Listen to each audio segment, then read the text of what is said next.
Мерси. Така. Първо да кажа, че ако бяхте дали наградата на мен, не на Боги, щях да стана и да ви набия. Така. Както си пише и там и както каза и Жустин, аз съм Николай. През по-голямата част от времето се занимавам с WordPress, което е едно малко open source проектче, но днес ще бъда пред вас в малко по-друга светлина. Докато работя за WordPress, аз работя и за една малка фирмичка, която се казва Automatic, и тя е основана от основателя на проекта WordPress. И по-особеното нещо за нея е, че тя е напълно разпределена по света.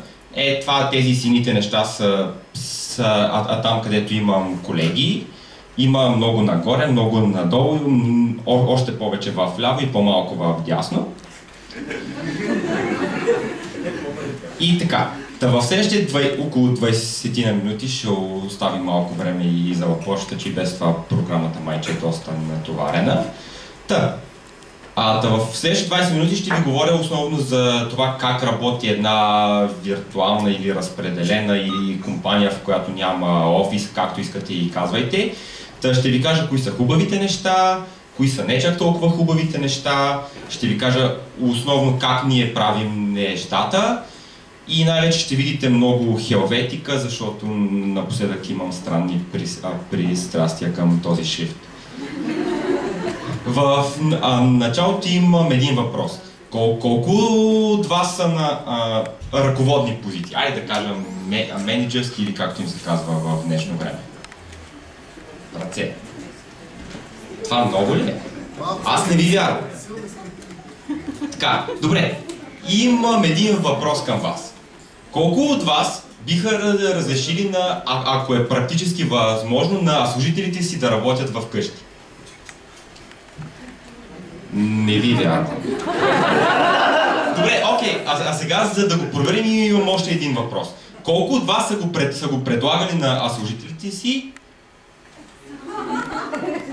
Добре, ръцете намаляват. И колко от вас наистина го правят? Супер. Ама повечето от вас, като знам, имат двама служители на къси и те са им най-добрите приятели.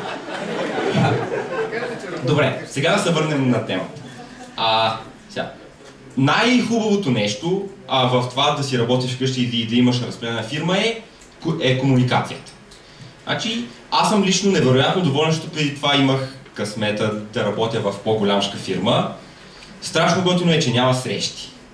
Значи, стоя си вкъщи, правя си каквото искам и не си губя часове на ден в напълно безмислени срещи, в които 3/4 от хората си клатят краката, 3/4 от останалата 1/4 не си ги клатят, но само защото е твърде тясно под масата и 1/4 от 1/4 може би прави нещо.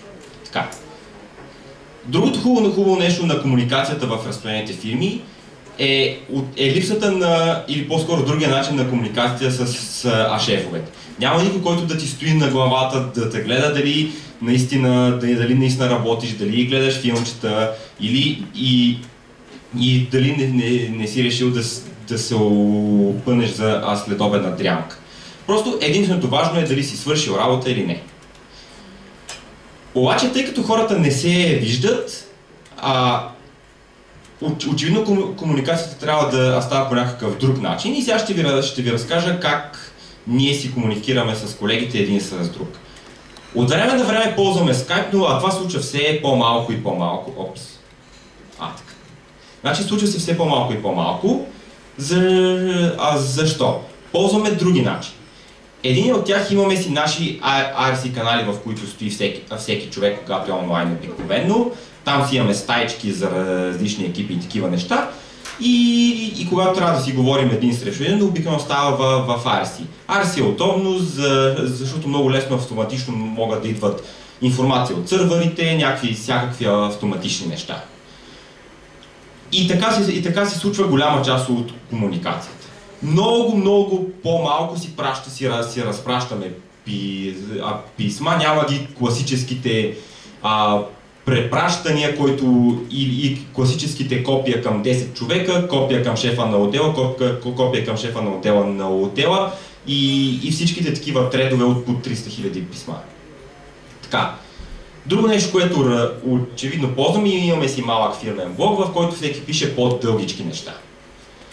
Обаче в последните месеци, година, две почти, ползваме нещо друго, през което минава огромна част от комуникацията ни. И това е една проста WordPress тема, която се казва P2. Тя така малко наподобява на нещо като Twitter. Имате отгоре, аз и сега ще ви покажа примерче. Доста Twitter-подобна е. Обновява се автоматично и вижте как изглежда. Добре, това е малко по-нова версия, която още не е излязла, но и сегашната е нещо подобно без картинката отгоре. Аз мога ли да показвам тук? Да. Ето го, най-отгоре имате поленце, в което можете да си напишете нещото, статуса или каквото е то. И надолу се появяват последните съобщения, като всеки пише напълно различни неща, да кажем свързани с работа. Това е лесен начин нещо да бъде получено от всички. Може да пише някакви молби, като например, ако пускате нов бъг, моля да го давате на някого да не си стои и така. Или може да автоматично да даде задачка на някой, ако не знае кой трябва да свърши, ако трябва да се оправи нещо. Някои хора казват какво точно са свършили, някои пускат ултразвук от съпругите си. Сега тук има още пример, някои казват какъв блогпост са написали в някой друг фирмен блог, някой казва какво е свършил днес, тъй като утре ще е на военна служба. Някой казва, че е в отпуска еди кои си дни, някой казва какво е правил, че оправя и тази тема, прави една нова тема, прави презентация за WordCamp Ню Йорк. И също така виждате, че коментарите се виждат автоматично, така че няма нужда всеки да презарежда страницата, за да види също и коментарите. Те се показват така вмъкнати малко под публикацията. Тук има още примерчета. Виждате тук с повече коментари. Те може да отговаряте на отговорите. Може да слагате картинки, които са шарени. Има си някакви неща отстрани. Тук има още картинки. Така. Едно от най-хубавите неща на тази тема е, че се обновява автоматично. Просто си оставяте един пуснат прозорец някъде и няма нужда да презареждате страницата, за да виждате новите неща. Те ще се показват, те ще се появяват сами от време на време, ще са отцветени в жълтичко. И новите отговори също. Като наистина там си споделяме всякакви неща, било то за работата, било не. И това е основният начин на комуникация и работи ужасно добре. Аз съм лично много чуден, първо, че работи. Чайте, че тук има още неща. Добре. Силно съм издал тонове фирмена информация. Така. Наистина работи много добре и това успява да не почти достатъчната комуникация между хората. Всеки казва докъде е стигнал с проекта си и така. Сега. Друг начин на комуникация, който е идеален, особено ако става дума за програмисти, това са commit съобщенията. На мен това ми е редовното четиво всяка сутрин. Ставам вместо да чета новините в някъде другаде, аз гледам какъв код са сътворили колегите миналата вечер. Ето тук една млада дама е махнала един излишен затварящ атак от една тема, което е много важно, защото атаговете иначе ще завземат света. И така мога да виждате още една секунда. Тук може да видите някой какво е направил в 12:25 през нощта и така нататък. Цялата нощ някакви хора са писали код, докато аз съм спал блажен. Също така мога да разбера какво се случва с кода. Ако нещо мисля, че не е наред, да отговоря на някой. Това също си го получавам в почта, някои хора го минават през RSS хранилки и така нататък.